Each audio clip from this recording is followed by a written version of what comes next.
एक बहुत दुखद और दुर्भाग्यपूर्ण घटना का ब्यौरा मेरे स्टेटमेंट के द्वारा सदन के समक्ष रखने के लिए मैं खड़ा हुआ हूं। दिनांक 7/2/21 को सुबह लगभग 10 बजे उत्तराखंड के चमोली जिले में अलकनंदा की एक सहायक नदी ऋषिगंगा नदी के ऊपरी जलग्रहण क्षेत्र में एक हिमस्खलन की घटना घटी, जिसके कारण ऋषिगंगा नदी के अभी भी रहेंगे आजाद जी। ऋषिगंगा नदी के जलस्तर में अचानक काफी वृद्धि हो गई। ऋषिगंगा नदी के जलस्तर में वृद्धि के कारण आई बाढ़ से 13.2 मेगावाट की कार्यरत छोटी जल विद्युत परियोजना पूरी बह गई। इस अचानक आई बाढ़ ने निचले क्षेत्र में तपोवन में धौलीगंगा नदी पर स्थित एनटीपीसी की निर्माणाधीन 520 मेगावाट की जल विद्युत परियोजना को भी नुकसान पहुंचाया है। उत्तराखंड सरकार ने यह बताया कि बाढ़ से निचले क्षेत्र में अब कोई खतरा नहीं है और साथ ही साथ जल स्तर में भी कमी आ रही है। केंद्र और राज्य की सभी संबंधित एजेंसियां स्थिति पर कड़ी निगाह रखे हुए हैं। 7 फरवरी 2021 के उपग्रह डेटा के अनुसार ऋषिगंगा नदी के जलग्रहण क्षेत्र में समुद्र तल से लगभग 5600 मीटर ऊपर स्थित ग्लेशियर के मुहाने पर हिमस्खलन हुआ, जो कि लगभग 14 वर्ग किलोमीटर क्षेत्र जितना बड़ा था, जिसके कारण ऋषिगंगा नदी के निचले क्षेत्र में फ्लैश फ्लड की स्थिति बन गई। उत्तराखंड सरकार से प्राप्त सूचनाओं के अनुसार अभी तक 20 लोगों की जानें जा चुकी हैं। ये आंकड़ा महोदय मैं थोड़ी स्पष्टता करना चाहूँ तो कल शाम 5 बजे तक का है, वो बदलता रहता है, और 6 लोग घायल हैं। प्राप्त जानकारी के अनुसार 197 व्यक्ति लापता है, जिसमें एनटीपीसी के निर्माणाधीन परियोजना के 139 व्यक्ति, ऋषिगंगा कार्यरत परियोजना के 46 व्यक्ति और 12 ग्रामीण शामिल हैं। राज्य सरकार ने यह सूचना विभिन्न स्रोतों के माध्यम से इकट्ठा की है, जिसमें परिवर्तन संभव है। एनटीपीसी परियोजना के 12 व्यक्तियों को एक टनल के अंदर से सुरक्षित बचा लिया गया है।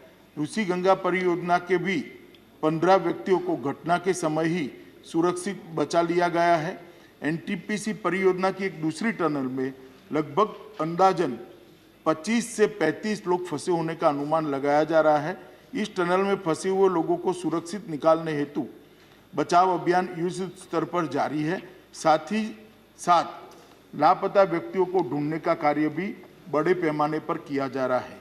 राज्य सरकार ने जान गंवाने वालों के परिजनों के लिए 4 लाख रुपये की सहायता की घोषणा की है। घटनास्थल के नजदीक 13 छोटे गांव से एक पुल बह जाने के कारण संपर्क बिल्कुल कट गया है।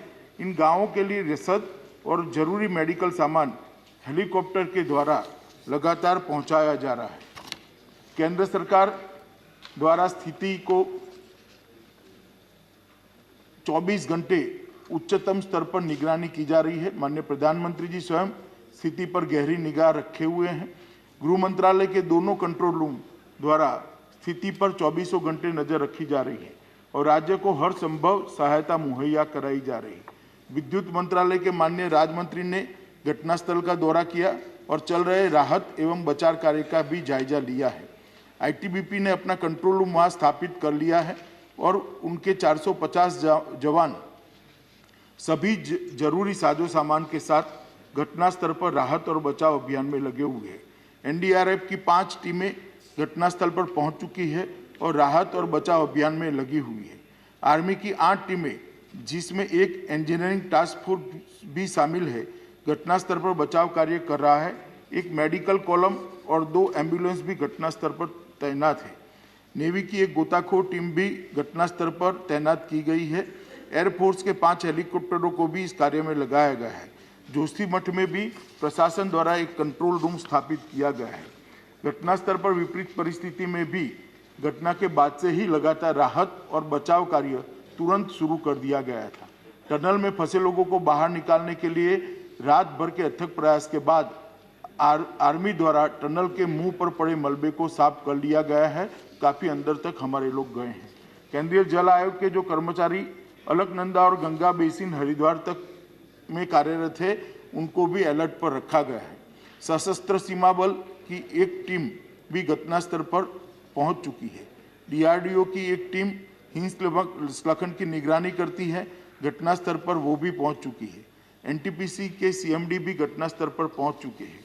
नेशनल क्राइसिस मैनेजमेंट कमेटी की मीटिंग 7 फरवरी को ही 4:30 बजे कैबिनेट सचिव की अध्यक्षता में हुई, जिसमें सभी संबंधित एजेंसियों को समन्वय के साथ काम करने और राज्य प्रशासन को सभी जरूरी सहायता उपलब्ध कराने के निर्देश दे दिए गए हैं।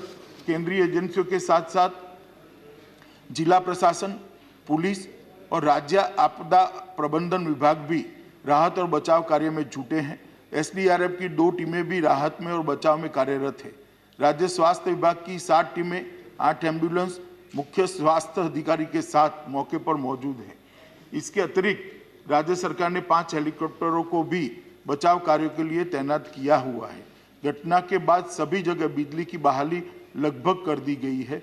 बीआरओ और राज्य पीडब्ल्यूडी द्वारा 5 पूर्ण रूप से टूटे हुए पुलों की मरम्मत शुरू की जा चुकी है। मैं यहाँ ये भी बताना चाहूँगा कि वित्त वर्ष 2021 में राज्य आपदा जोखिम प्रबंधन कोष एसडीआरएमएफ से लगभग 1041 करोड़ रुपये उत्तराखंड के लिए आवंटित किए गए हैं, जिसमें केंद्रीय की प्रथम किस्त ऑलरेडी 468 करोड़ रुपये की राशि राज्य को जारी की जा चुकी है। मैं सदन को केंद्र सरकार की ओर से यह आश्वस्त करना चाहता हूं कि राहत और बचाव कार्य के लिए सभी संभव उपाय राज्य सरकार के साथ समन्वय के साथ किए जा रहे हैं और जो भी आवश्यक कदम उठाना जरूरी है वो उठाए जा रहे हैं। और मैं सभी मृतकों के लिए अपनी ओर से, सदन की ओर से श्रद्धांजलि व्यक्त कर समाप्त। I request all the members to raise and stand in silence in memory of those departed.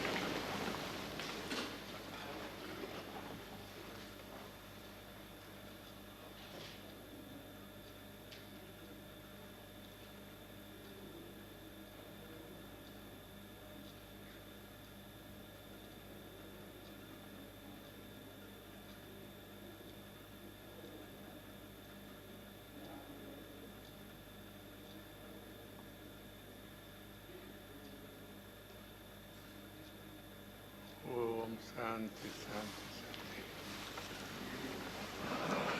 We pray for their soul to rest in peace and also hope the other people who are all affected by this, their rescue operations will succeed and their lives can be saved.